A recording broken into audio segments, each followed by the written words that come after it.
هل أتاك حديث الغاشية وجوه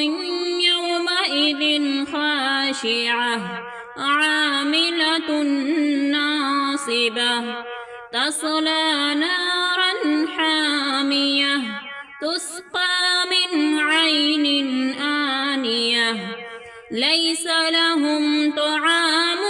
إلا من ضريع لا يسمن ولا يغني من جوع وجوه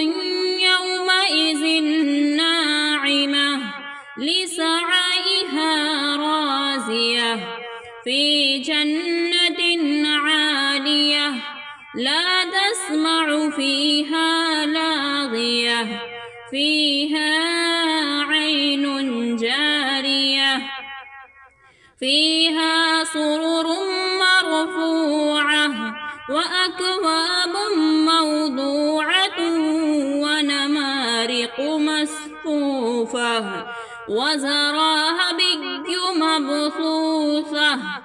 أفلا ينظرون إلى الإبل كيف خلقت وإلى السماء كيف رفعت وإلى الجبال كيف نصبت وإلى الأرض كيف سطحت فذكر إنما أنت مذكر لست عليهم بمسيطر إلا من تولى وكفر فيعذبه الله العذاب الأكبر إن إلينا إيابهم ثم